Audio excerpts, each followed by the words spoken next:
술집년 주제에 네가 결혼한다고? 조폭들의 고함이 울려 퍼졌고 누군가는 신부의 드레스를 들쳤습니다. 2년 하체 보니까 밤에 남자들이 얼마 못 버티겠는데? 아, 그래서 예약이 꽉꽉 찼던 거구만. 결혼식은 순식간에 조롱과 폭력의 현장으로 바뀌었습니다. 신랑은 멍하니 증거 사진을 들여다봤고 신부는 억울함에 소리쳤습니다. 저 아니라고요. 그날의 진실, 충격적인 반전이 기다리고 있습니다. 달빛 이야기 지금 시작합니다. 서울 강남의 고급 웨딩홀안은 따뜻한 조명과 하얀 장미로 장식되어 있었습니다. 김은정은 순백의 웨딩드레스를 입고 웨딩홀 뒤편에 서 있었습니다. 은정은 깊게 숨을 들이쉬며 떨리는 마음을 달래려 했습니다. 아버지가 없어 혼자 버질로드를 걸어야 한다는 사실이 조금 서글펐지만 오늘만큼은 행복한 기분을 놓치고 싶지 않았습니다. 하객석 맨 앞줄에 앉은 김옥부는 딸의 모습을 보며 눈물을 글썽였습니다. 60세의 그녀는 전통시장에서 반찬 가게를 운영하며 경제적 어려움 속에서도 두 딸을 키워냈습니다. 옥분이 손수건으로 눈가를 살짝 닦으며 딸에게 고개를 끄덕여 보였습니다. 힘내, 우리 딸. 하객들이 일제히 일어나 박수를 치며 신부를 맞이했습니다. 은정은 하객들의 축하를 받으며 한 걸음씩 버질로드를 걸어 나갔습니다. 특전사 출신답게 꼿꼿한 자세로 걸어가는 그녀의 모습에서 당당함이 느껴졌습니다. 카메라 플래시가 터지고 축복의 박수 소리가 웨딩홀 안을 가득 채웠습니다. 단상 앞에서 기다리던 박민수는 32세의 중견기업 과장으로 검은색 턱시도를 말끔하게 차려입고 있었습니다. 온화하고 신중한 성격의 그는 3년간 사귀어온 은정이 자신에게 걸어오는 모습을 보며 감격스러워했습니다. 사회자가 하객들을 향해 말했습니다. 오늘 김은정 양과 박민수 군의 결혼식에 참석해 주신 모든 분들께 감사드립니다. 하객들이 조용해지며 사회자의 말에 집중했습니다. 신랑 신부는 서로를 바라보며 미소를 지었습니다.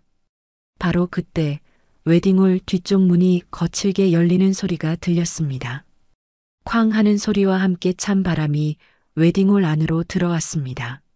모든 사람들이 놀라서 뒤를 돌아보았습니다. 웨딩홀 뒤편에 6명의 남자들이 들어섰습니다. 맨 앞에 선 최두칠은 40대 초반의 건장한 체격으로 얼굴에는 깊게 패인 흉터가 있었습니다. 검은색 정장을 입었지만 넥타이는 풀어 헤쳐져 있었고 그의 뒤를 따르는 부하들 역시 험악한 인상을 하고 있었습니다. 하객들이 일제히 뒤를 돌아보며 술렁이기 시작했습니다. 최두칠이 웨딩홀 중앙으로 성큼성큼 걸어가며 큰 소리로 외쳤습니다. 김은정, 어디 있어, 김은정. 그의 목소리가 웨딩홀 전체를 울렸고 하객들이 웅성거리며 불안해했습니다. 은정이 당황한 표정으로 그들을 바라보았습니다. 최두칠의 부하 중 하나가 은정을 발견하고 손가락으로 가리켰습니다. 형님, 저기 있습니다. 최두칠이 은정을 향해 다가가며 비웃는 듯한 표정을 지었습니다. 부하들이 그를 따라 단상 쪽으로 몰려갔고 하객들은 자리에서 일어나 뒤로 물러섰습니다. 최두칠은 버질로드 한가운데에서 은정을 노려보며 하객들을 향해 일부러 큰 소리로 외쳤습니다. 야, 김은정. 술집년 주제에 신분 세탁 싹 하고 결혼하려고 하네. 은정이 얼굴을 붉히며 당황해했습니다. 지금 무슨 소리 하시는 거예요? 저는 그런 일 한 적 없어요. 남의 결혼식장에서 이게 뭐 하는 짓이에요? 최두칠이 코웃음을 치며 주머니에서 서류 뭉치를 꺼냈습니다. 뭔 개소리야. 너 김은정 맞잖아? 제가 김은정은 맞는데 저는 술집에서 일한 적 없다고요.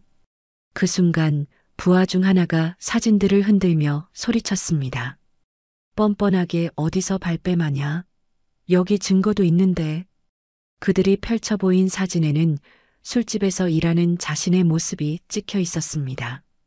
뭔가 이상하다고 느낀 은정이 사진을 자세히 보려 했지만 최두칠이 재빨리 걷어들였습니다. 최두칠이 사채 계약서를 흔들며 말했습니다.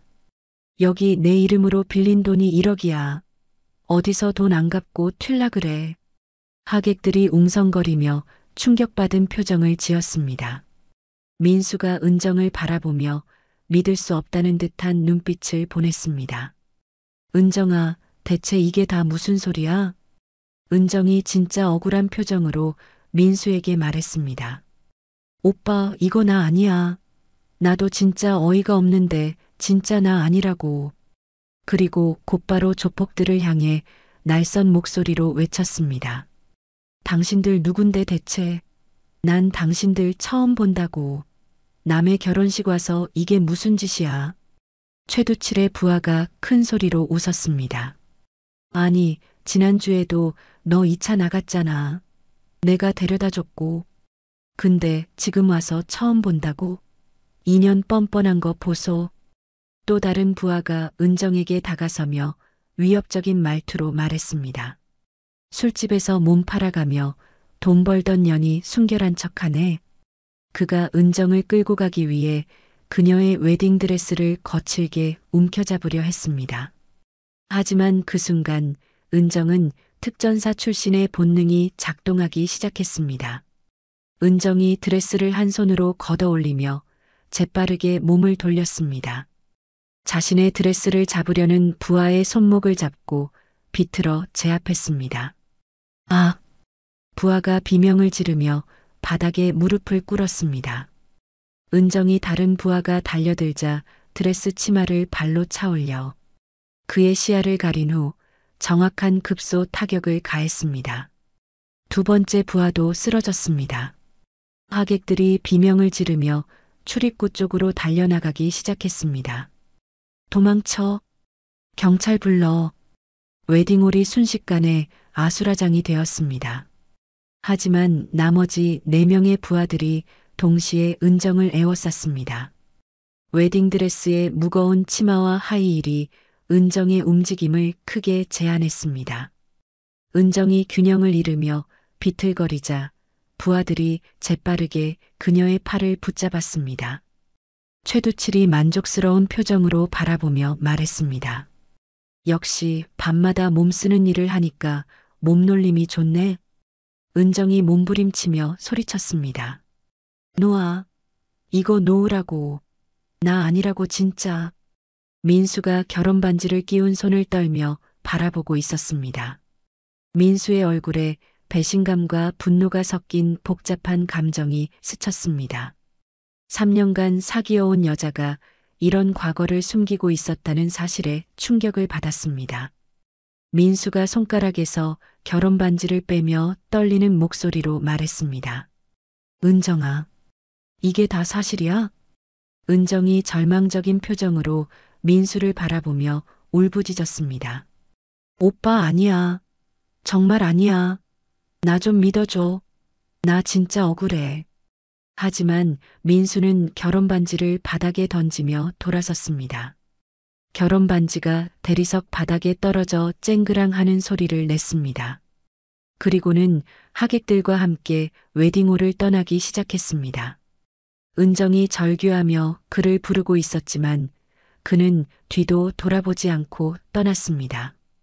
최두칠이 은정에게 다가서며 위협적인 목소리로 말했습니다. 끝까지 모른 척하네. 빚 갚을 때까지 넌 아무데도 못 도망가. 은정이 부하들에게 붙잡힌 채로 몸부림치며 소리쳤습니다.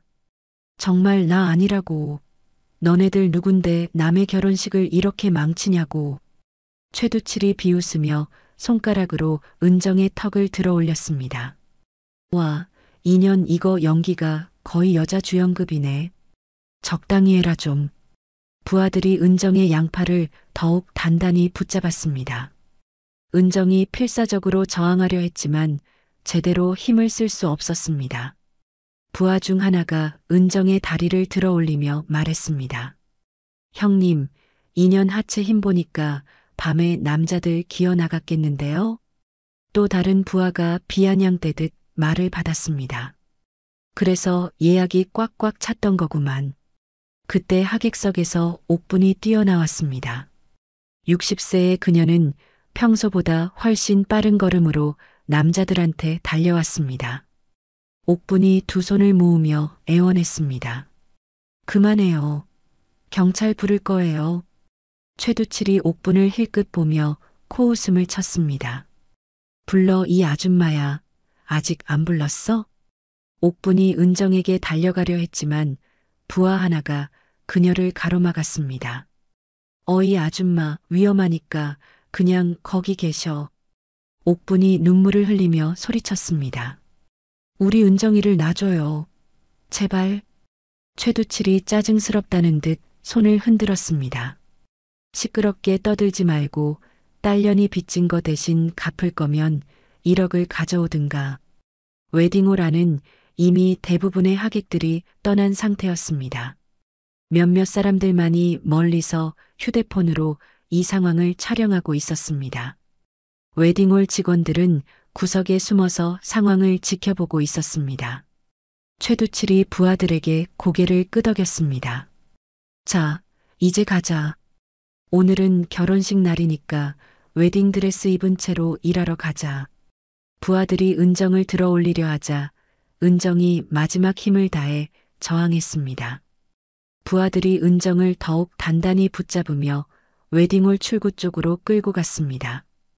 옥분이 따라오려 했지만 부하 하나가 그녀를 밀쳐내며 말했습니다.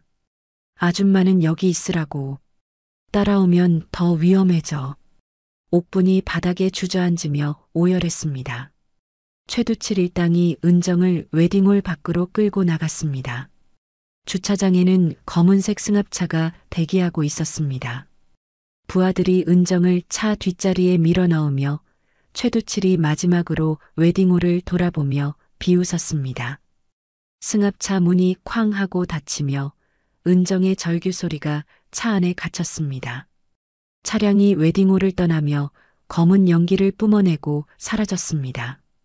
웨딩홀 앞에는 옥분이 혼자 남아 하늘을 보며 절망적으로 울고 있었습니다.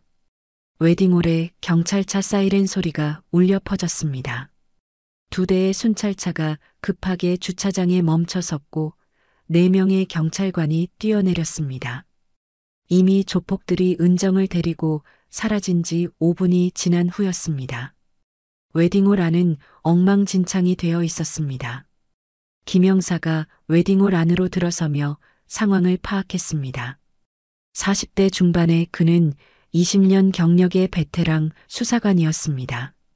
옥분이 구석에 앉아서 계속 흐느끼고 있었고 몇몇 웨딩홀 직원들이 떨고 있었습니다. 김 형사가 옥분에게 다가가며 부드러운 목소리로 말했습니다. 어머님, 진정하시고 무슨 일이 있었는지 말씀해 주세요. 옥분이 눈물을 닦으며 떨리는 목소리로 대답했습니다. 우리 딸이, 우리 은정이가 그놈들한테 끌려갔어요. 김 형사가 수첩을 꺼내며 상황을 기록하기 시작했습니다. 몇 명이었고 어떤 차를 타고 갔는지 기억나시나요? 옥분이 고개를 끄덕이며 말했습니다. 6명이었어요. 검은색 큰 차, 승합차 같았어요.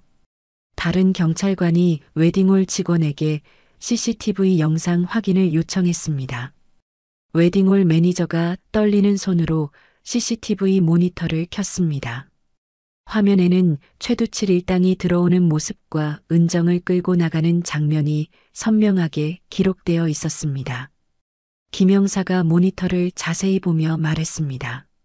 차량 번호가 보이네요. 바로 추적 들어가겠습니다. 또 다른 경찰관이 무전기로 상황을 본청에 보고했습니다. 본청, 강남구 웨딩홀에서 신부 납치 사건 발생. 용의자 차량 번호 확인됨. 무전기에서 알겠습니다. 즉시 전 경찰서에 수배령 내리겠습니다라는 답변이 들려왔습니다. 김 형사가 옥분을 부축하며 말했습니다. 어머님, 경찰서로 가서 자세한 진술을 해주셔야겠어요. 옥분이 일어서며 불안한 표정으로 물었습니다. 우리 딸 찾을 수 있을까요? 김영사가 안심시키듯 말했습니다. 걱정 마세요. CCTV도 있고 목격자도 많으니까 곧 찾을 거예요. 옥분이 고개를 끄덕이며 경찰차에 올라탔습니다. 창문 밖으로 엉망이 된 웨딩홀이 보였고 그녀의 눈에서 다시 눈물이 흘러내렸습니다. 경찰서 조사실에서 옥분이 김영사 앞에 앉아 있었습니다. 형광등 불빛 아래서 그녀의 얼굴은 더욱 초췌해 보였습니다. 김영사가 생수통을 건네며 말했습니다.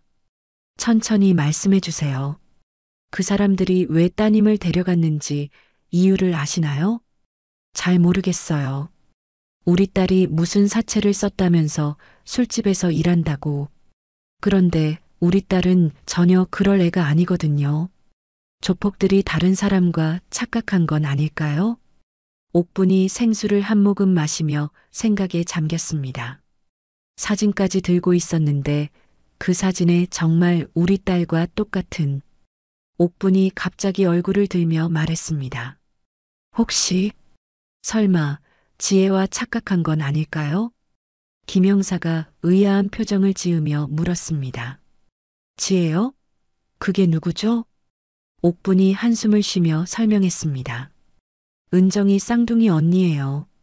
10년 전에 가출해서 연락이 끊겼어요. 김영사가 관심을 보이며 상황을 기록했습니다. 쌍둥이라면 얼굴이 똑같겠네요. 그 언니분이 무슨 일을 저질렀을 가능성이 있나요? 옥분이 불안한 표정으로 고개를 저었습니다. 모르겠어요. 그 아이가 무슨 일을 했는지 10년 동안 아무 소식도 없었어요. 김영사가 수첩에 메모하며 말했습니다. 명의도용 가능성이 있겠네요. 쌍둥이 동생 이름으로 뭔가를 했을 수도 있고요. 옥분이 갑자기 걱정스러운 표정을 지으며 말했습니다. 그럼 우리 은정이는 괜찮을까요? 김영사가 고개를 끄덕이며 안심시켰습니다. 그럴 가능성이 높아 보입니다. 일단은 잡혀간 따님을 구출하는 게 우선입니다. 옥분이 두 손을 모으며 애원했습니다. 네, 형사님, 제발 우리 딸 좀 구해주세요. 제발이요. 한편 달빛상가 지하에 위치한 조폭 아지트는 음침하고 습한 냄새가 진동했습니다. 형광등이 깜빡거리며 불안정한 빛을 내뿜고 있었고 벽에는 곰팡이 자국이 여기저기 보였습니다. 은정이 의자에 묶인 채로 앉아 있었습니다. 웨딩드레스는 이미 곳곳이 찢어져 있었고 그녀의 팔은 단단히 묶여 있었습니다. 최두칠이 담배를 피우며 은정 앞에 섰습니다. 그의 얼굴에는 만족스러운 표정이 떠올라 있었고 부하들이 주변에서 지키고 있었습니다. 최두칠이 담배 연기를 은정의 얼굴에 뿜으며 말했습니다. 빚다 갚을 때까지 여기서 일하기로 했잖아. 근데 왜 갑자기 연락도 씹고 이제 와서 대체 왜 이러는 거야 진짜? 은정이 고개를 들며 절규했습니다. 정말 나 아니라고. 사람 잘못 본 거라고. 부하 중 하나가 큰 소리로 웃으며 말했습니다. 무슨 기억상실이라도 생겼냐? 아님 너 요즘 연기 배우냐? 배우 준비해? 다른 부하가 주머니에서 사진들을 꺼내며 은정에게 보여줬습니다. 이래도 모르겠어? 내가 술집에서 일할 때 찍은 사진들이잖아.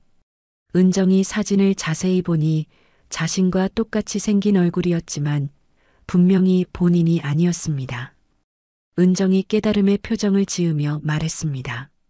이건 내가 아니라 쌍둥이 언니 같은데? 최두칠이 코웃음을 치며 담배를 바닥에 던졌습니다.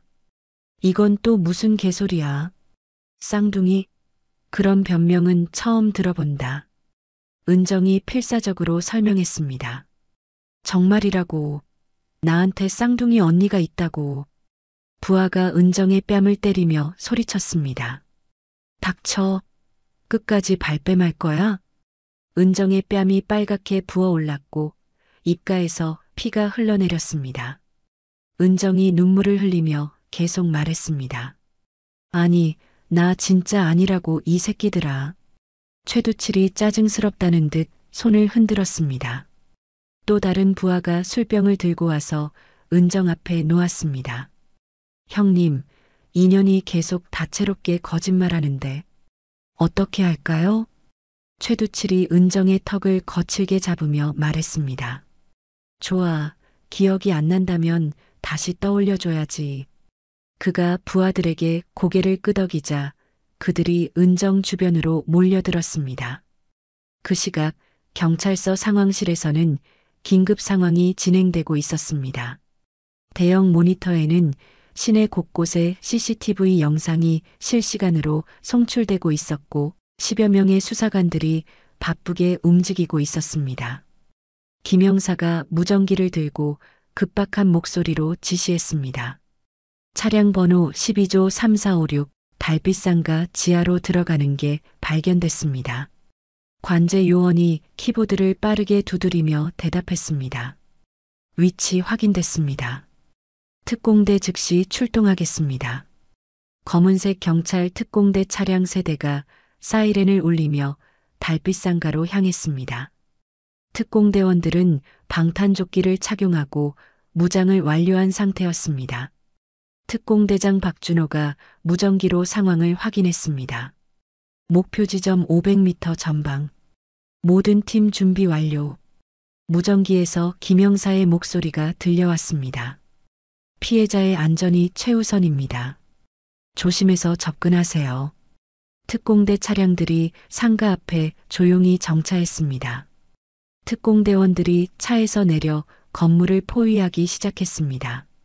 박준호가 수신호로 팀원들에게 지시하며 모든 출입구를 차단했습니다. 한 특공대원이 지하로 내려가는 계단을 발견하고 손짓으로 알렸습니다. 박준호가 고글을 착용하고 계단 입구에서 내부 상황을 살폈습니다. 지하 아지트에서는 조폭들이 술을 마시며 놀고 있었습니다.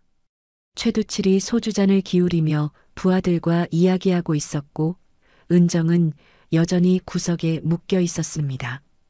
부하 중 하나가 창문 쪽을 보며 말했습니다.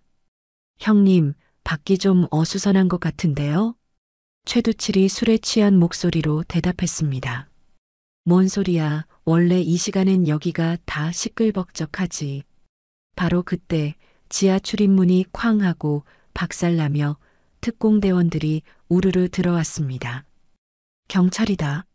모두 엎드려. 최두칠이 깜짝 놀라 소주병을 떨어뜨렸고 부하들이 당황해서 이리저리 뛰어다녔습니다. 박준호가 확성기를 들고 소리쳤습니다. 무기를 버리고 손을 머리 위로 올려. 부하들 중 몇 명이 저항하려 했지만 특공대원들의 빠른 제압에 금세 쓰러졌습니다. 최두칠이 테이블 아래로 숨으려 했지만 특공대원 2명이 재빠르게 그를 붙잡았습니다.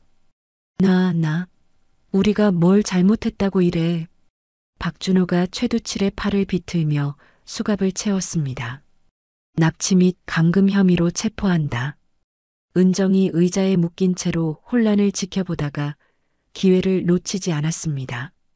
팔이 묶여 있었지만 특전사 훈련으로 단련된 그녀는 몸을 비틀며 일어났습니다. 가장 가까이 있던 부하가 도망치려다가 은정과 마주쳤습니다.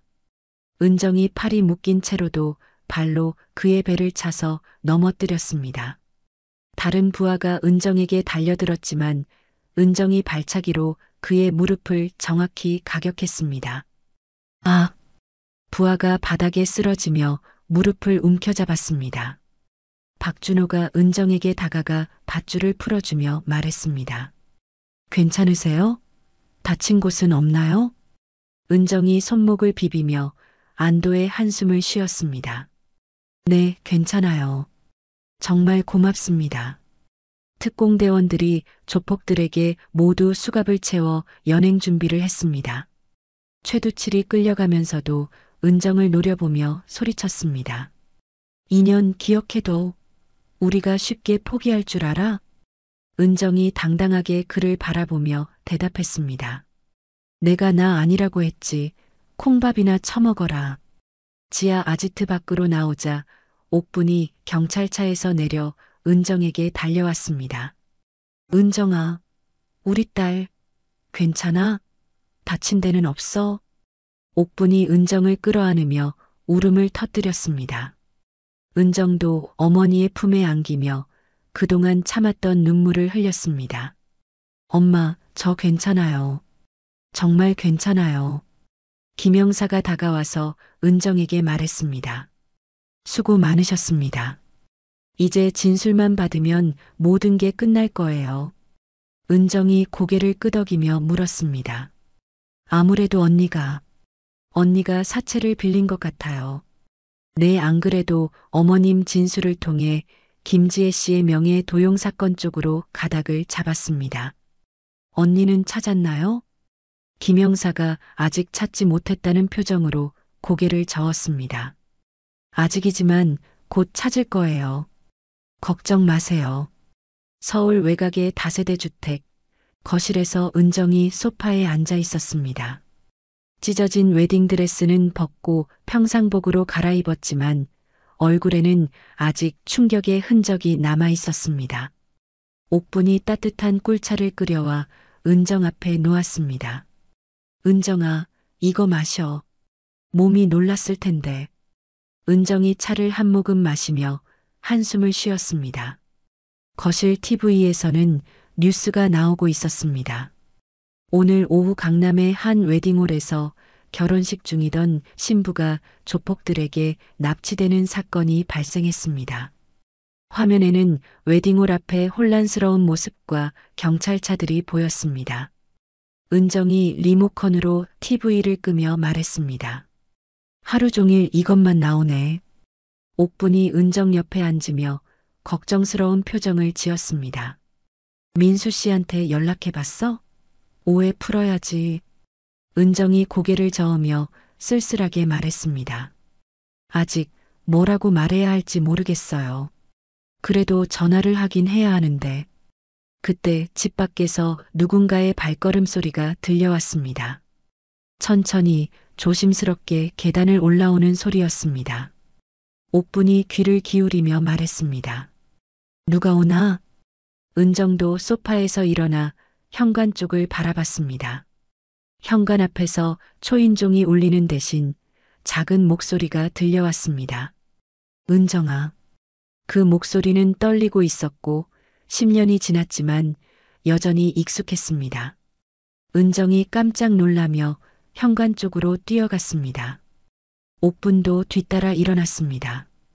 은정이 문을 열자 수척하고 초라한 모습의 여자가 서 있었습니다. 28세의 김지혜였지만 10년의 세월이 그녀를 많이 변하게 만들었습니다. 얼굴은 은정과 똑같았지만 눈가에는 깊은 피로가 서려 있었고 옷차림도 남루했습니다. 지혜가 고개를 들며 떨리는 목소리로 말했습니다. 은정아, 나야. 은정이 입을 벌린 채 말없이 언니를 바라봤습니다. 10년 동안 그리워했던 쌍둥이 언니가 눈앞에 나타났지만 예상했던 것과는 너무 다른 모습이었습니다. 옥분이 뒤에서 지혜를 보더니 눈물을 터뜨리며 소리쳤습니다. 지혜야, 이 나쁜 계집애. 옥분이 지혜에게 달려가 그녀를 끌어안으며 울었습니다. 어디서 뭐라고 살았어?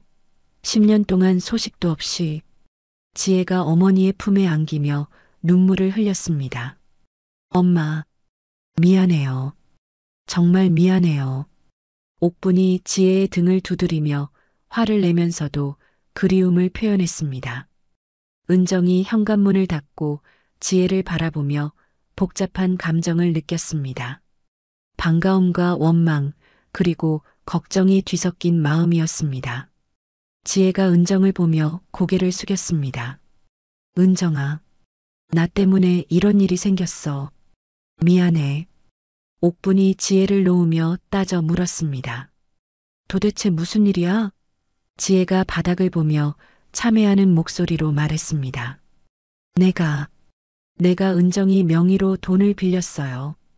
옥분이 믿을 수 없다는 표정으로 물었습니다. 왜 그런 짓을 했어? 지혜가 무릎을 꿇으며 눈물을 흘렸습니다. 미안해. 정말 미안해. 다른 방법이 없었어. 은정이 언니 앞에 앉으며 손을 잡았습니다. 언니, 일단 들어와. 차근차근 얘기해봐. 지혜가 고개를 들며 은정을 바라봤습니다. 너, 나를 용서할 수 있어? 은정이 복잡한 표정을 지으며 말했습니다. 일단 무슨 일이 있었는지 들어볼게. 옥분이 지혜를 부축하며 거실로 데려갔습니다. 지혜가 소파에 앉으며 10년간 참았던 이야기를 시작할 준비를 했습니다. 모든 걸 다 말할게. 그동안 내가 어떻게 살았는지. 2014년 서울 외곽의 작은 다세대 주택에서 쌍둥이 자매의 웃음소리가 들려왔습니다. 당시 18세였던 은정과 지혜는 고등학교 2학년이었지만 여전히 서로를 아끼는 자매였습니다. 집안은 가난했지만 두 자매는 서로가 있어 행복했습니다. 부모님은 생계비 문제로 자주 다퉜지만 자매들은 서로를 의지하며 어려움을 견뎌내고 있었습니다. 소심했던 은정은 어려서부터 학교에서 종종 친구들의 괴롭힘을 받곤 했습니다. 그럴 때마다 활발하고 강했던 언니 지혜가 나섰습니다. 지혜는 거침없이 은정을 괴롭히는 친구들 앞을 막아섰습니다. 내 동생 건드리지 마. 지혜의 당당한 모습에 친구들은 더 이상 은정을 괴롭히지 못했습니다. 은정은 그런 언니가 자랑스러웠고 언니에게 항상 고마워했습니다. 학교에서 돌아온 은정이 현관에서 신발을 벗으며 한숨을 쉬었습니다.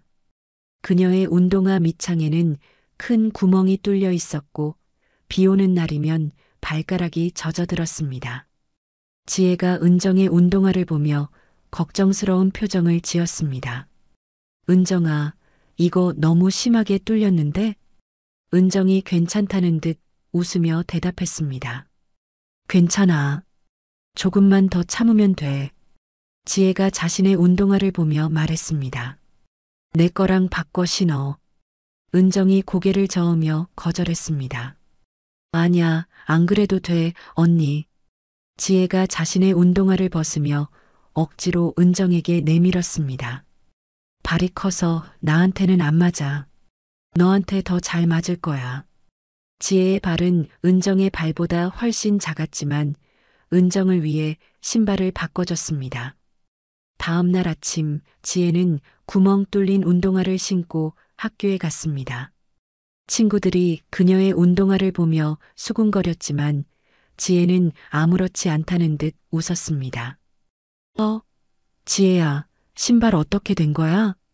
한 친구가 지혜의 운동화를 가리키며 놀리듯 말했습니다. 지혜가 밝게 웃으며 대답했습니다. 통풍 잘 되잖아. 여름에 좋아.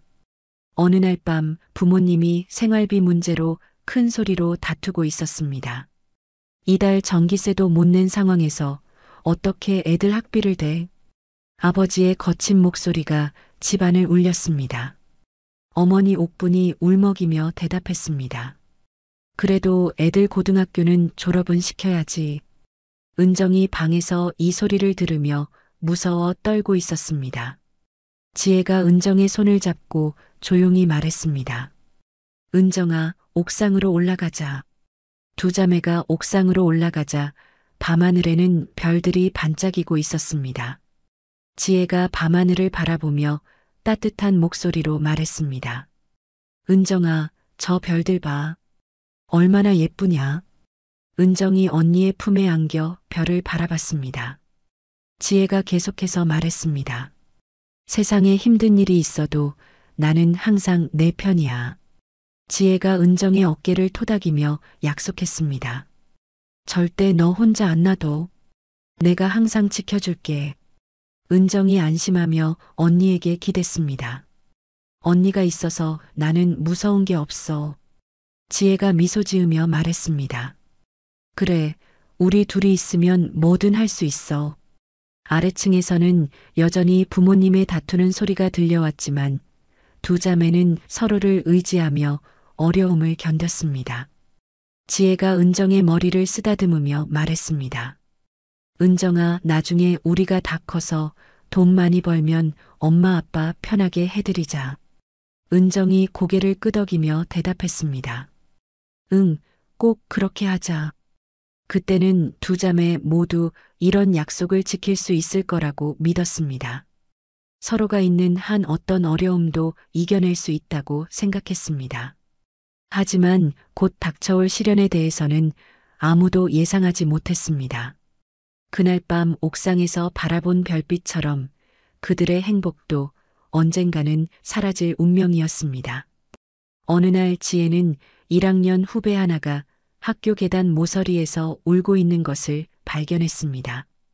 후배의 교복은 찢어져 있었고 얼굴에는 멍자국이 있었습니다. 지혜가 후배에게 다가가며 걱정스럽게 물었습니다. 야, 너 괜찮아? 누가 그랬어? 후배가 고개를 들며 눈물을 닦았습니다. 선배, 2학년 언니들이 돈을 달라고 했는데 없다고 했더니 지혜의 얼굴에 분노가 일어났습니다. 어디 있어? 그 새끼들 어디 있냐고? 후배가 떨리는 손으로 화장실 쪽을 가리켰습니다. 지혜가 성큼성큼 화장실로 향했고 그곳에서 2학년 3명이 담배를 피우고 있었습니다. 그들 중 리더격인 라니가 지혜를 보며 비웃었습니다. 이게 누구야? 3반 김지혜 아니야? 지혜가 당당하게 그들 앞에 섰습니다. 야, 1학년 때리고 돈 뺏는 게 재밌냐? 라니가 담배를 바닥에 던지며 위협적으로 다가왔습니다. 인연이 같이 몇 번 놀아주니까 맘먹으려고 하네. 내가 뭔데? 지혜가 전혀 물러서지 않고 맞섰습니다. 후배 괴롭히는 거 그만해. 더하면 선생님한테 일러 바친다. 다른 친구가 큰 소리로 웃으며 말했습니다. 인연 완전 웃기네. 지가 무슨 정의의 사도인 줄 아나. 라니가 갑자기 지혜의 머리채를 잡았습니다. 야, 내가 뭔 상관이야. 넌 그냥 짜져 있어. 지혜가 그의 손을 뿌리치며 소리쳤습니다. 나 후배한테 사과해. 라니가 화가 나서 지혜를 밀쳤고 지혜가 벽에 부딪혔습니다. 인연이 정말 죽고 싶나 보네. 바로 그때 다른 학생들이 화장실로 들어왔습니다. 일이 커질 것 같아 라니와 그의 일당들은 도망쳤습니다. 목격한 학생들 중 일부는 지혜가 친구들과 싸우는 모습만 봤습니다. 다음 날 아침 지혜가 교무실로 불려갔습니다. 생활지도 담당 김 선생님이 심각한 표정으로 지혜를 바라봤습니다. 김지혜, 어제 화장실에서 무슨 일이 있었는지 설명해봐. 지혜가 당당하게 대답했습니다. 선생님, 2학년들이 1학년 후배를 괴롭히고 있어서 말렸습니다. 김 선생님이 의심스러운 눈빛으로 물었습니다. 애들은 내가 걔네들하고 싸웠다고 하던데? 지혜가 답답해하며 설명했습니다. 그게 아니라 제가 후배를 도와준 거예요. 하지만 김 선생님은 지혜의 평소 행실을 문제 삼았습니다. 내가 평소에 워낙 싸돌아다니고 남학생들과도 자주 어울리잖아. 결국 지혜는 일방적으로 가해자로 몰렸습니다. 학교 측은 지혜의 해명을 제대로 들으려 하지 않았습니다. 오히려 문제 학생이라는 낙인을 찍었습니다. 지혜가 아무리 억울하다고 말해도 아무도 믿어주지 않았습니다. 그날 저녁 지혜가 집에 돌아오자 부모님이 기다리고 있었습니다. 학교에서 연락이 온 상태였습니다. 아버지가 화가 나서 소리쳤습니다. 내가 학교에서 싸웠다며? 내가 무슨 싸움닭이야? 지혜가 억울해하며 해명했습니다. 아빠, 그게 아니에요. 제가 후배를 도와준 거라고요. 하지만 부모님도 학교 말만 믿었습니다. 옥분이 실망한 표정으로 말했습니다. 지혜야, 엄마가 너를 어떻게 키웠는데 이런 일을. 지혜가 절망적인 표정으로 외쳤습니다. 엄마까지 나를 안 믿어요? 아버지가 더욱 화를 내며 말했습니다. 너 때문에 우리 가족이 동네에서 손가락질 받겠다. 은정이 방에서 이 모든 것을 듣고 있었습니다. 그녀는 지혜가 그런 사람이 아니라는 걸 알고 있었습니다. 하지만 소심한 성격 때문에 그리고 괜히 나서서 가해자들에게 찍히지는 않을까 무서워서 지혜를 옹호하지 못했습니다.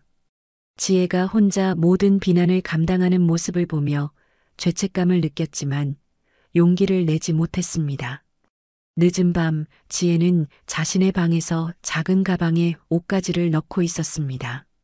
형광등 불빛 아래서 그녀의 얼굴은 창백했고 눈가는 울어서 빨갛게 부어 있었습니다. 가족마저 자신을 믿어주지 않는다는 사실에 깊은 절망감을 느꼈습니다. 지혜가 서랍에서 용돈으로 모았던 작은 돈뭉치를 꺼내 가방에 넣었습니다. 지혜가 거울을 보며 중얼거렸습니다. 아, 그냥 다 싫다. 그녀의 목소리는 쓸쓸하고 체념에 가득 차 있었습니다. 평생 가족을 위해 살아왔지만 정작 아무도 자신 편에 서주지 않는다고 생각했습니다. 지혜가 가방 지퍼를 닫으며 마지막으로 방을 둘러봤습니다. 옆 침대에서는 은정이 깊게 잠들어 있었습니다. 지혜가 은정의 곁으로 조용히 다가가 앉았습니다. 은정의 평화로운 잠든 얼굴을 보며 미안한 마음이 들었습니다. 지혜가 은정의 이마에 손을 대며 속삭였습니다. 은정아, 언니가 약속을 지키지 못해서 미안해. 지혜가 눈물을 흘리며 계속 말했습니다. 언니가 항상 너를 지켜주겠다고 했는데 이제 그럴 수 없을 것 같아. 은정이 잠결에 몸을 뒤척였지만 깨어나지는 않았습니다. 지혜가 은정의 손을 살짝 잡으며 마지막 인사를 했습니다. 혼자서도 잘 살아야 해. 지혜가 책상 위에 편지 한 장을 남겨뒀습니다. 편지에는 죄송합니다. 모두 건강히 잘 지내세요. 라고 짧게 적혀 있었습니다. 지혜가 가방을 메고 방문을 조용히 열었습니다. 방문을 닫으며 부모님 방을 바라봤지만 이미 불이 꺼져 있었습니다. 현관에서 신발을 신으며 지혜는 한 번 더 집안을 돌아봤습니다. 18년 동안 살았던 집이지만 이제는 더 이상 자신의 자리가 없다고 느꼈습니다. 지혜가 현관문 손잡이를 잡고 잠시 망설였습니다. 하지만 가족들의 실망한 표정과 차가운 시선이 떠오르며 마음을 굳혔습니다. 지혜가 문을 조용히 열고 밖으로 나섰습니다. 차가운 밤 공기가 얼굴을 스쳤고 가로등만이 외로운 길을 비추고 있었습니다. 지혜가 뒤돌아보지 않고 어둠 속으로 걸어갔습니다. 다음 날 아침 은정이 일어나 언니의 빈 침대를 발견했습니다. 언니, 은정이 방 안을 둘러보니 지혜의 옷가지들이 모두 사라져 있었습니다. 책상 위에 편지를 발견한 은정이 급히 읽어보고 경악했습니다. 엄마, 아빠, 언니가 없어졌어요. 옥분이 뛰어와서 상황을 파악하고는 오열했습니다. 지혜야, 우리 지혜. 아버지도 뒤늦게 후회하며 동네를 뒤졌지만 이미 지혜는 찾을 수 없었습니다. 은정이 자신의 나약함을 자책하며 울었습니다. 내가 언니를 막았어야 했는데, 내가 언니를 지켜줬어야 했는데, 옥분이 은정을 안으며 같이 울었습니다.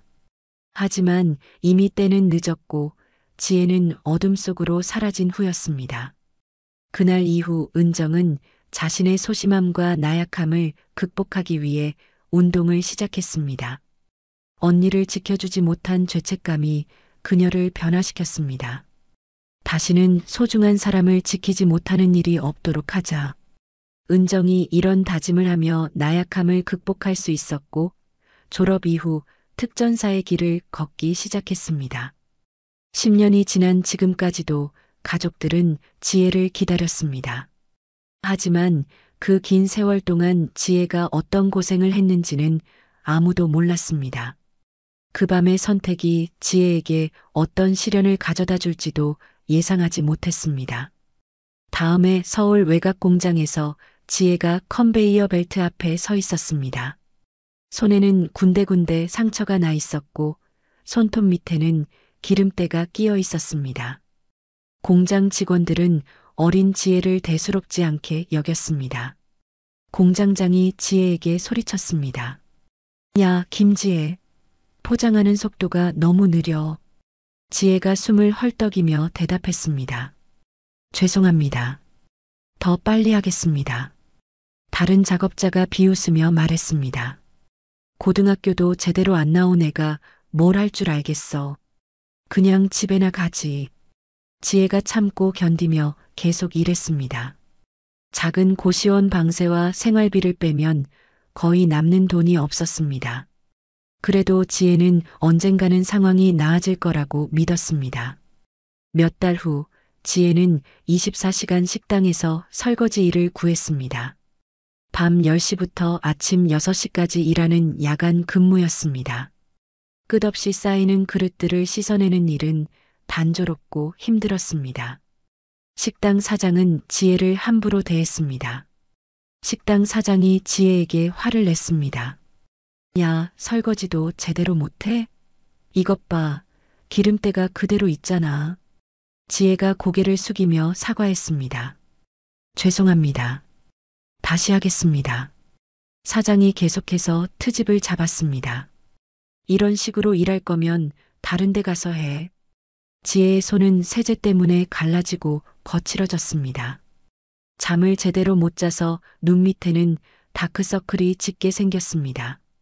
그래도 지혜는 포기하지 않고 열심히 일했습니다. 언젠가는 더 좋은 일을 찾을 수 있을 거야. 이런 생활을 하던 어느 날 지혜가 갑자기 심한 복통을 느꼈습니다. 병원에 가니 맹장염이 심각한 상태까지 진행되어 있었습니다. 의사가 심각한 표정으로 말했습니다.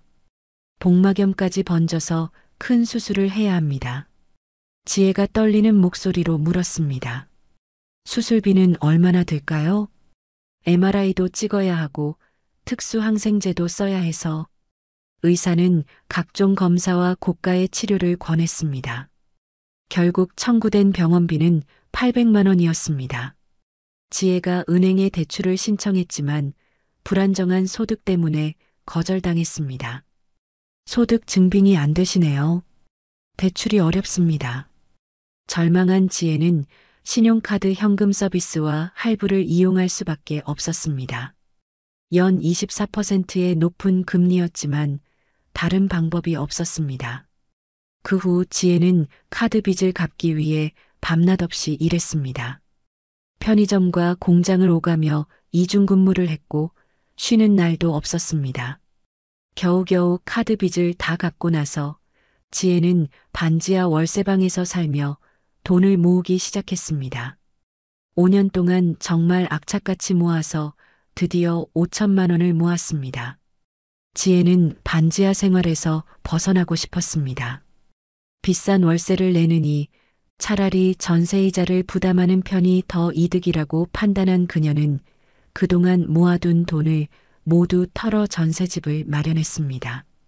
이제 좀 안정된 생활을 할 수 있겠다.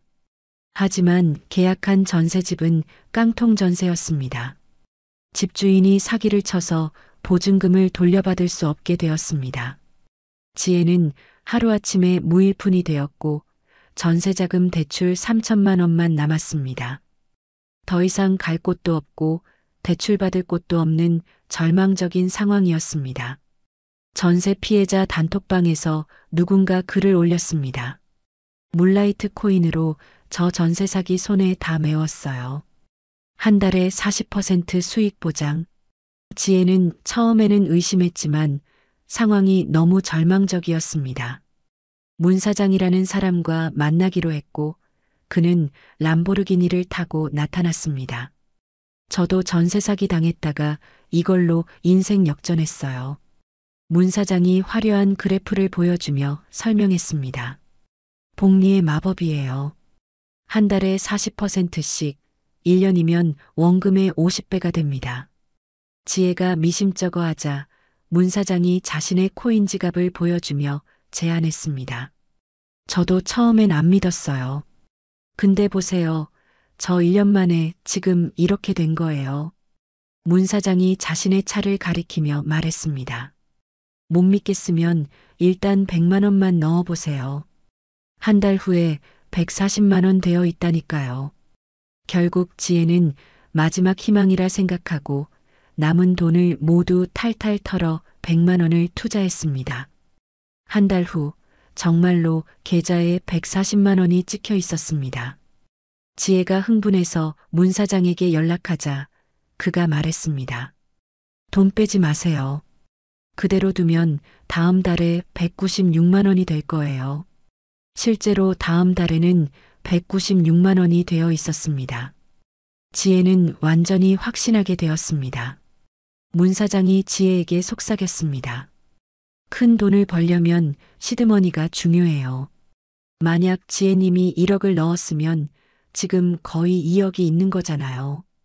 이럴 땐 주변에 돈을 빌려서라도 투자하는 게 인생 역전할 수 있는 마지막 기회일 거예요. 문 사장의 말에 설득당한 지혜가 대출을 알아봤지만 이미 전세자금 대출이 있어서 은행 대출은 불가능했습니다. 사채업자들도 지혜의 신용으로는 돈을 빌려주지 않았습니다. 절망한 지혜가 마지막 방법을 생각해냈습니다. 수소문 끝에 다른 사채업자에게 가서 동생 은정의 이름과 주민번호를 댔습니다. 5월 이자 20%입니다. 살인적인 이자였지만 이름과 주민번호만으로 빌릴 수 있는 곳은 이곳밖에 없어서 어쩔 수 없이 동의했습니다. 물라이트 수익률이 훨씬 높다고 믿었던 지혜는 그 정도 이율은 충분히 감당할 수 있다고 믿었습니다. 그렇게 1,000만 원을 빌려서 모두 물라이트 코인에 투자했습니다. 지혜는 다음 달 수익 정산일만을 기다리며 행복한 꿈에 빠져 있었습니다.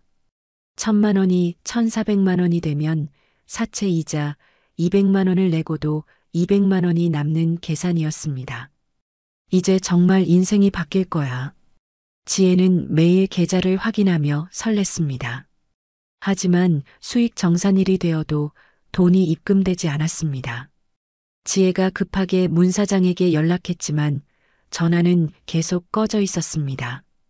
문자도 읽지 않았고 카카오톡도 차단되어 있었습니다. 결국 지혜는 문 사장의 명함에 있는 사무실을 찾아갔지만 그곳은 빈 건물이었습니다. 경비원이 말했습니다. 그런 사람은 여기 온 적이 없는데요. 그제야 지혜는 모든 것이 사기였다는 것을 깨달았습니다. 1,000만 원은 물론이고 처음에 넣었던 100만 원도 모두 날아갔습니다. 하지만 사채 이자는 매달 200만 원씩 나가고 있었습니다. 지혜는 절망에 빠져 며칠 동안 아무것도 하지 못했습니다. 어떻게 이런 일이? 한 달 후 사채업자들이 지혜를 찾아왔습니다.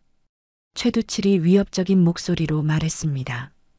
김은정, 이자는 언제 갚을 거야? 지혜가 떨리는 목소리로 대답했습니다. 조금만 더 시간을 주세요. 돈을 구해보겠습니다. 최두칠이 비웃으며 말했습니다. 시간? 이미 한 달이나 늦었잖아. 결국 지혜는 조폭들의 압박에 못 이겨 그들이 운영하는 술집에서 일하게 되었습니다. 돈 못 갚으면 우리 업소에서 일해. 지혜는 매일 밤 술집에서 손님들을 상대하며 술을 따라야 했습니다. 손님들이 추궁거려도 참아야 했고 모욕적인 말을 들어도 웃어야 했습니다. 하루 종일 일해도 받는 돈은 얼마 되지 않았습니다. 몇 개월이 지난 후 지혜가 최두칠에게 물었습니다. 제가 갚을 돈이 얼마나 남았나요? 최두칠이 장부를 보며 비웃었습니다. 줄기는커녕 더 늘어났어 지혜가 믿을 수 없다는 표정으로 물었습니다. 어떻게 그럴 수가 있어요? 최두칠이 담배를 피우며 설명했습니다. 이자가 불어나는 속도가 내가 일해서 갚는 속도보다 빠르거든. 부하들이 큰 소리로 웃으며 말했습니다. 이자에 네 숙식비에 우리도 남는 게 거의 없어. 지혜가 절망적인 표정으로 최두칠을 쳐다봤습니다.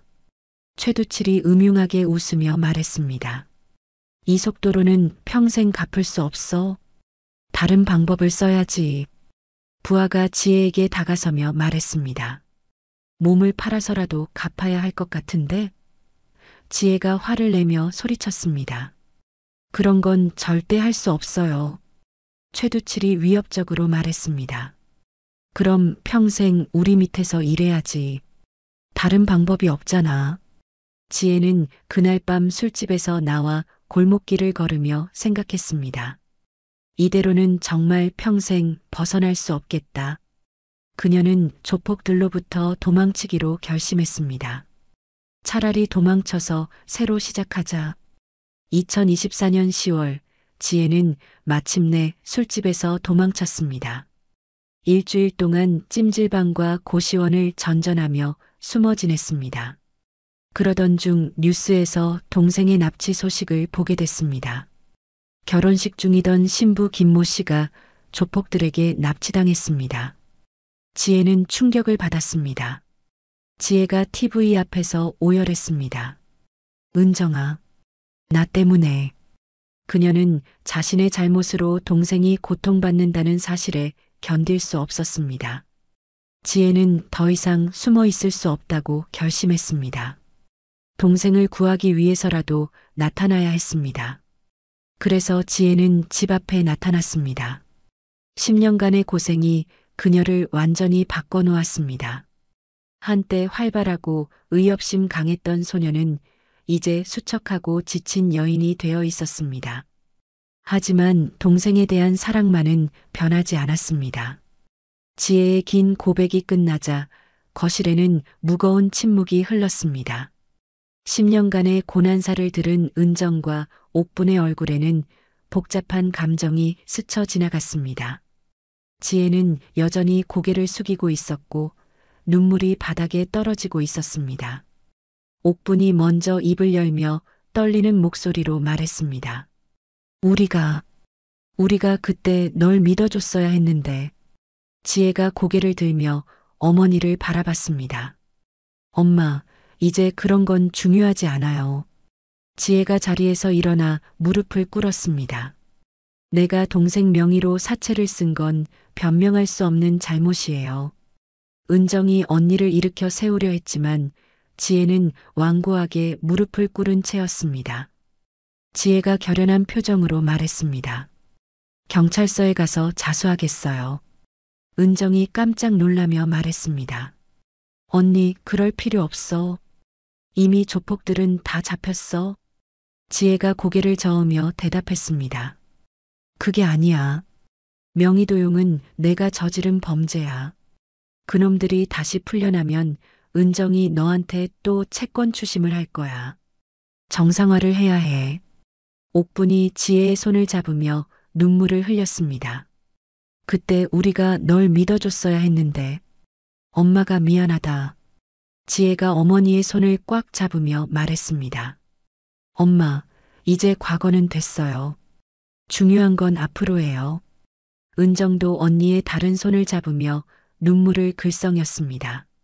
언니가 나를 그렇게 아껴줬는데 내가 언니를 지켜주지 못했어. 지혜가 은정을 바라보며 미안한 표정을 지었습니다.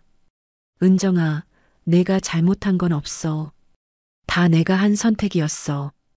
은정이 고개를 저으며 말했습니다. 내가 그때 더 용기를 냈어야 했어. 언니를 혼자 두면 안 됐는데. 지혜가 은정의 뺨을 쓰다듬으며 따뜻하게 말했습니다. 너는 이미 충분히 용기 있는 사람이 됐어. 특전사까지 됐잖아. 옥분이 두 딸을 번갈아 보며 말했습니다. 이제 우리 가족이 다시 뭉쳤구나. 지혜가 한숨을 쉬며 현실적인 문제를 꺼냈습니다. 하지만 은정이 네 예비 신랑한테도 가서 사과해야 해. 은정이 걱정스러운 표정을 지었습니다. 내 행복을 망친 건 내 잘못이니까 내가 직접 사과할게. 은정이 언니의 어깨를 붙잡으며 말했습니다. 언니, 혼자 하지 마. 같이 가자. 지혜가 고개를 끄덕이며 동의했습니다. 그래, 진실을 다 말해야지. 옥분이 걱정스럽게 물었습니다. 민수 씨가 이해해 줄까? 은정이 불안해하며 대답했습니다. 모르겠어요. 너무 큰 충격을 받은 것 같았어요. 지혜가 은정을 안심시키듯 말했습니다. 진심으로 사과하면 분명 이해해 줄 거야. 지혜가 결심에 찬 표정으로 말했습니다. 내일 경찰서에 가서 자수할게. 그 전에 민수 씨한테도 사과하러 가자. 은정이 고개를 끄덕이며 동의했습니다. 응, 모든 걸 정리하자. 지혜가 창문 밖을 바라보며 중얼거렸습니다. 이번엔 정말 좋은 언니가 될게. 은정이 언니의 어깨에 손을 올리며 말했습니다. 언니는 이미 좋은 언니야. 항상 그랬어. 세 사람은 서로를 끌어안으며 10년 만의 재회를 기뻐했습니다. 비록 앞길이 순탄하지는 않겠지만 이제 함께할 수 있다는 희망이 있었습니다. 강남의 한 조용한 카페에서 은정이 휴대폰을 들고 민수에게 전화를 걸었습니다. 옆에는 지혜가 긴장한 표정으로 앉아 있었고 두 손을 무릎 위에 올리고 있었습니다. 은정이 떨리는 목소리로 말했습니다. 오빠 나야, 은정이. 전화기 너머로 민수의 차가운 목소리가 들려왔습니다. 은정이 용기를 내어 말했습니다. 오빠, 한 번만 만날 수 있을까? 설명할 게 있어. 민수가 잠시 침묵한 후 대답했습니다. 설명? 뭘 더 설명할 게 있어? 은정이 애원하듯 말했습니다. 정말 중요한 얘기야. 제발 한 번만. 민수가 한숨을 쉬며 말했습니다. 좋아. 하지만 길게 할 얘기는 없을 거야. 30분 후 민수가 카페에 들어왔습니다.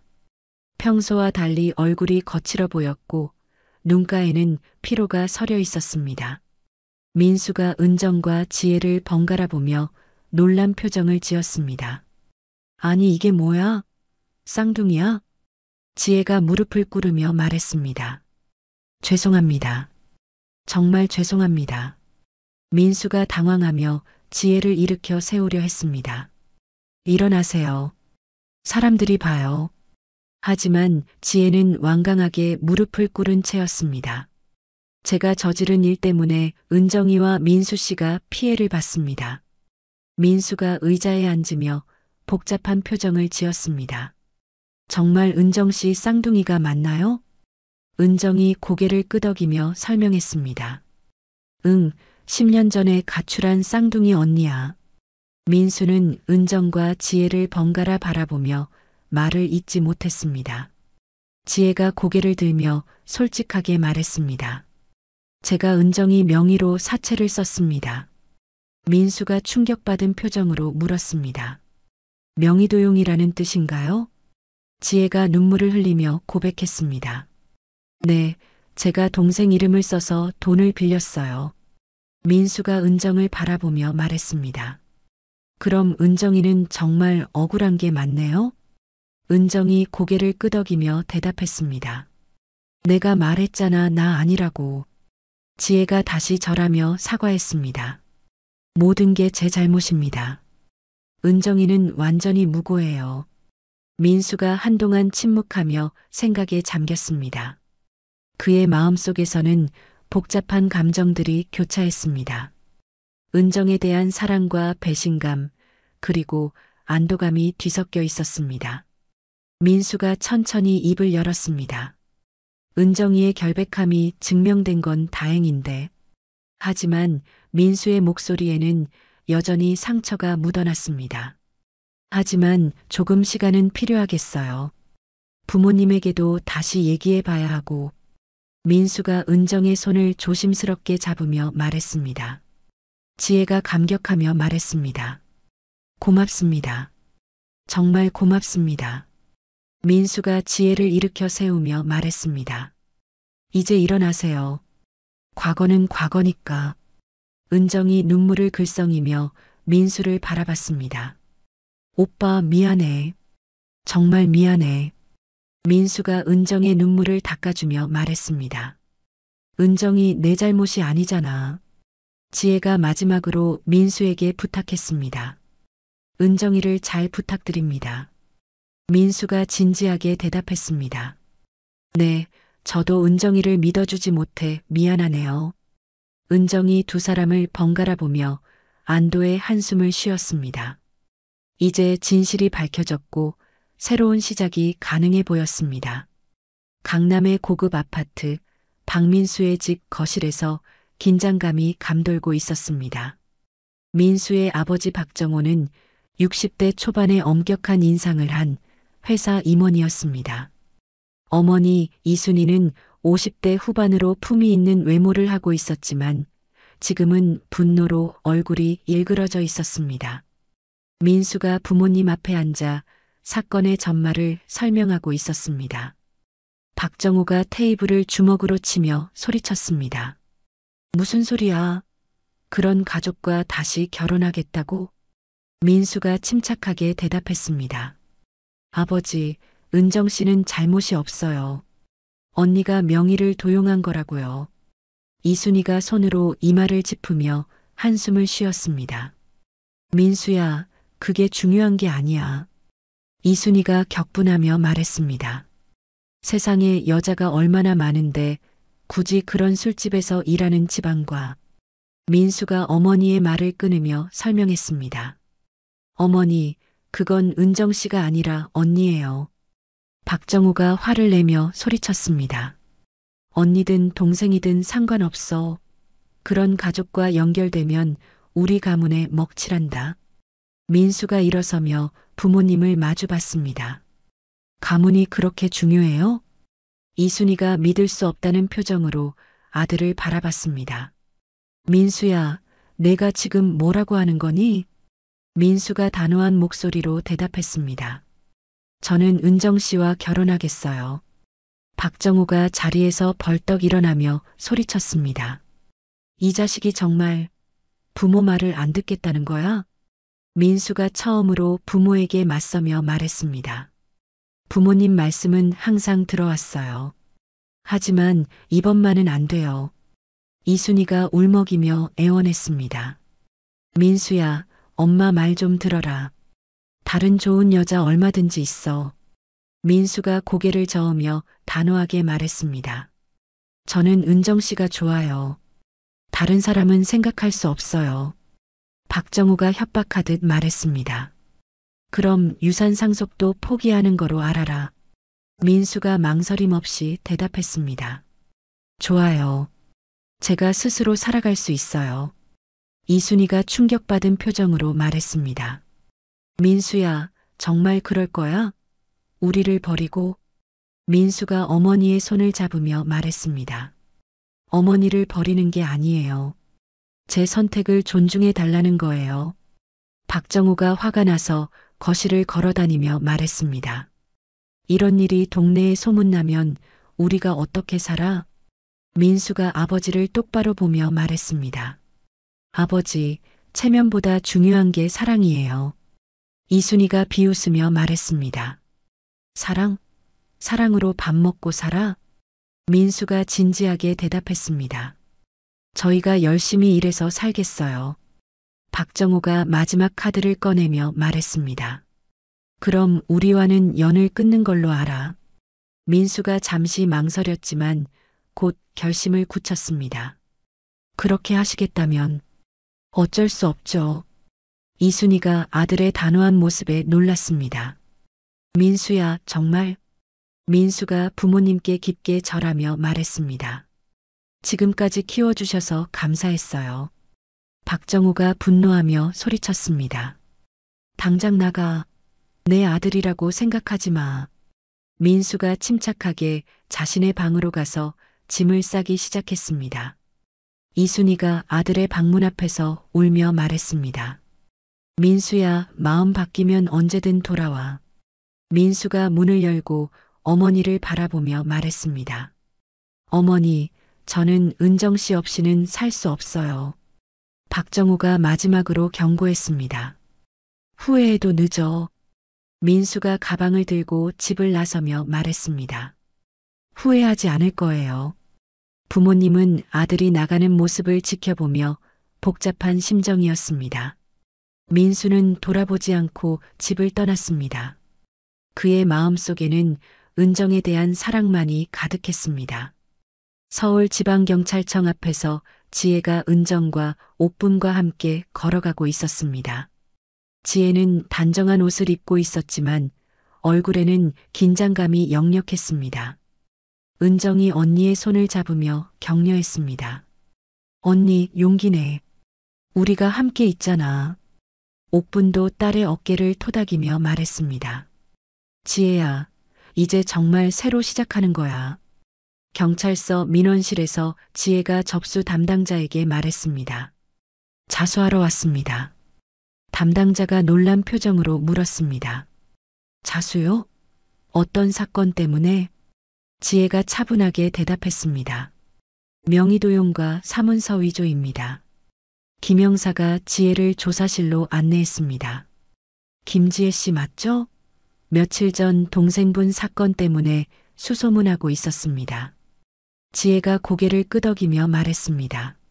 네, 제가 은정이 명의로 사채를 빌렸습니다. 김 형사가 수첩을 꺼내며 진술을 받기 시작했습니다. 언제부터 명의를 도용하셨나요? 지혜가 솔직하게 모든 것을 털어놨습니다.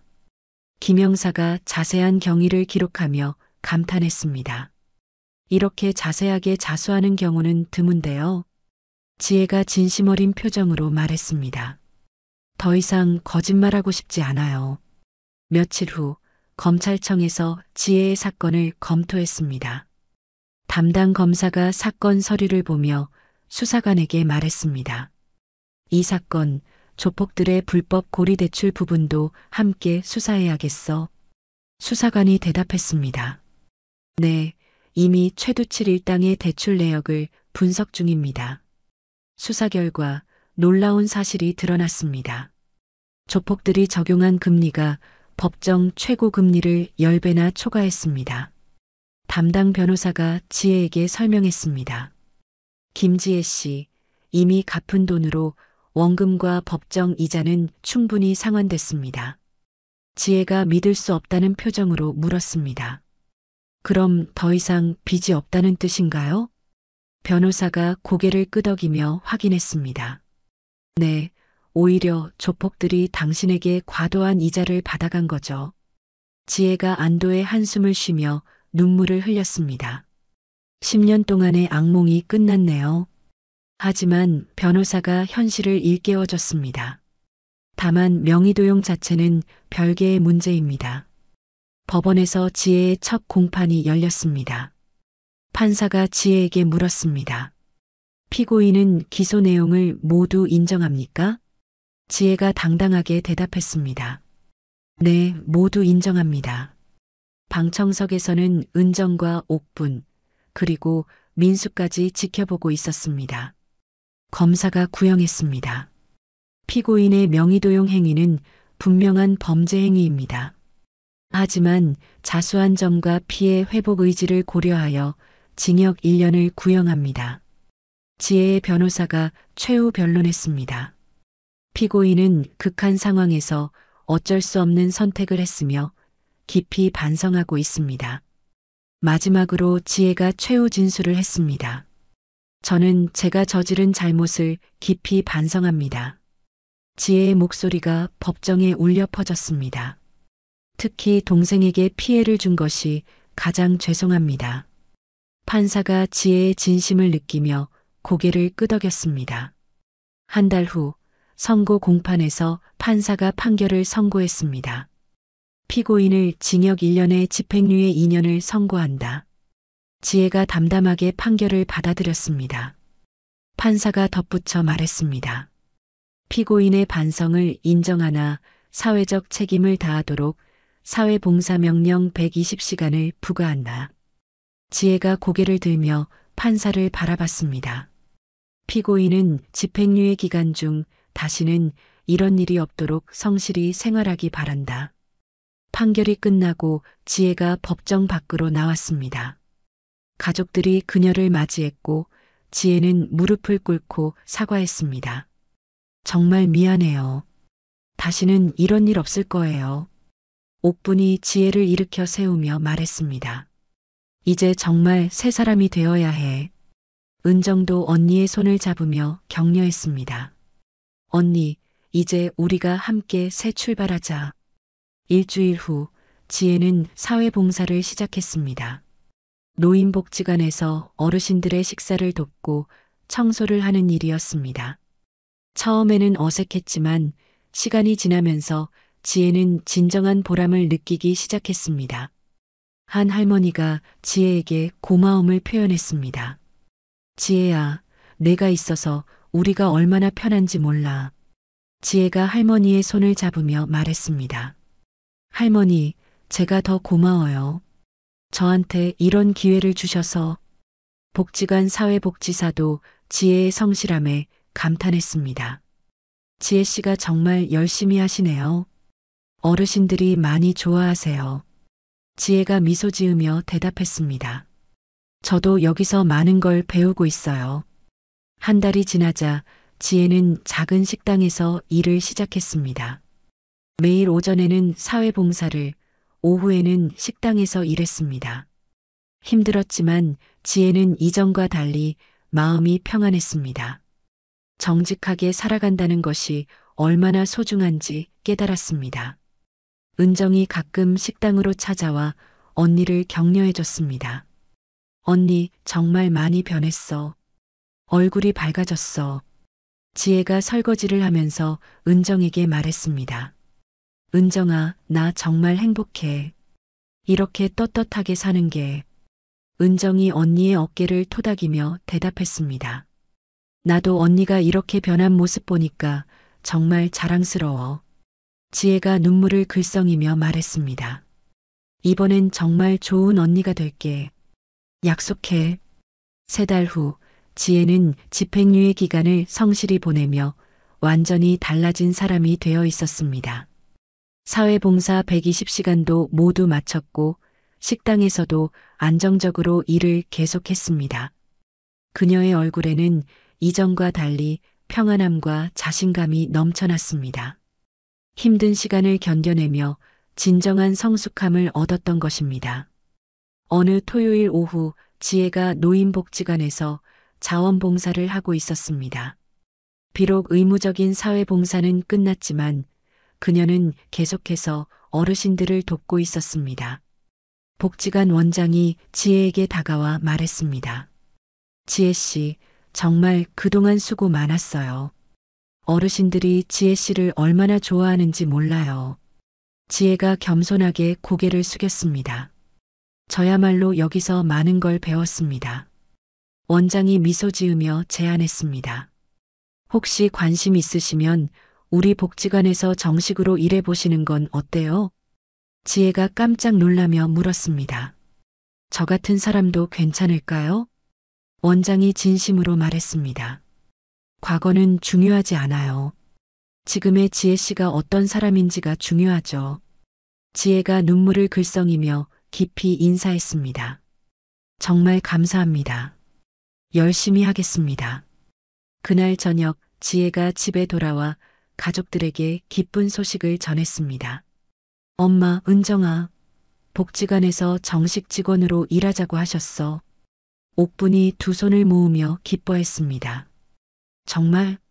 우리 지혜가 이제 정말 제자리를 찾았구나. 은정이 언니를 끌어안으며 축하했습니다. 언니, 정말 축하해. 언니가 얼마나 노력했는지 내가 다 알아. 지혜가 가족들을 바라보며 진심으로 말했습니다. 정말 고마워요. 가족들이 믿어주지 않았다면 여기까지 올 수 없었을 거예요. 은정이 눈물을 흘리며 말했습니다. 언니, 이번엔 정말 좋은 언니가 된 것 같아. 저녁 시간 거실에서는 은정이 웨딩 카탈로그를 보며 결혼 준비를 하고 있었습니다. 지혜가 웃으며 물었습니다. 결혼식 준비는 어떻게 돼가? 은정이 행복한 표정으로 카탈로그를 보여주며 대답했습니다. 문제없이 잘 돼가고 있어. 이번엔 조용하게 진행하려고. 지혜가 의자에 앉으며 걱정스럽게 물었습니다. 시부모님 쪽은 괜찮대? 은정이 안도하는 표정으로 말했습니다. 시부모님 반대가 심했는데 민수 오빠가 초강수를 둬서 결국 잘 설득했대. 지혜가 다행스럽다는 표정으로 말했습니다. 다행이다. 이번에는 정말 다를 거야. 우리 가족 모두 행복하게 살자. 은정이 언니의 손을 잡으며 말했습니다. 언니도 결혼식에서 축사 좀 해줘. 지혜가 눈물을 글썽이며 고개를 끄덕였습니다. 물론이지. 내가 세상에서 제일 예쁜 신부를 축복해 줄게. 세 사람의 웃음소리가 작은 집안을 가득 채웠습니다. 서울 외곽의 작은 교회에서 은정과 민수의 두 번째 결혼식이 준비되고 있었습니다. 3개월 전 화려했던 웨딩홀과는 달리 이곳은 소박하지만 따뜻한 분위기였습니다. 교회 안에는 가족과 가까운 친구들 30여 명만이 참석했습니다. 은정이 간소한 웨딩드레스를 입고 교회 뒤편에서 준비하고 있었습니다. 지혜가 언니로서 은정의 면사포를 정리해주며 말했습니다. 은정아, 정말 예뻐. 은정이 거울을 보며 미소 지었습니다. 언니가 옆에 있으니까 마음이 든든해. 옥분이 두 딸을 바라보며 감격했습니다. 이렇게 다시 결혼식을 할 수 있을 줄 누가 알았겠어.